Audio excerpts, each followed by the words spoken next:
இப்ப வந்து நம்ம கிளாக் மெஷின ரெசின் கிளாக்ல எப்படி ஃபிக்ஸ் பண்றதுன்னு பார்க்க போறோம். ஃபர்ஸ்ட்டு பேக் கவர ஓப்பன் பண்ணி, கிளாக் மெஷின அதுக்குள்ளார வைக்கணும். ஸோ அதோட த்ரெட் சைஸ் நம்ம எப்படி சூஸ் பண்ணணும்னா, ரெசின் கிளாக்கோட திக்னஸ பொறுத்து தான்.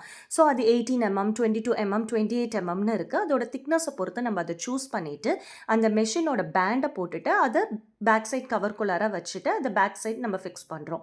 ஃப்ரண்ட் சைடு அந்த ஸ்க்ரூவ போட்டுட்டு, பெரிய மவுத் இருக்கிற நீடில ஃபர்ஸ்ட்டு ஃபிக்ஸ் பண்ணிட்டு, அதுக்கப்புறம் சின்ன மவுத் இருக்கிற நீடில ஃபிக்ஸ் பண்ணிட்டு, அதுக்கப்புறம் ப்ரொஜெக்ஷன் இருக்கிற நீடில வந்து நம்ம தேர்டா ஃபிக்ஸ் பண்ணுவோம்.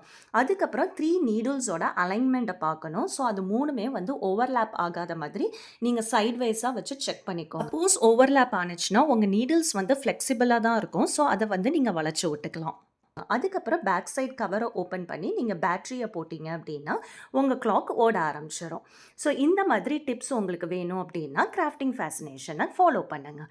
தேங்க்யூ.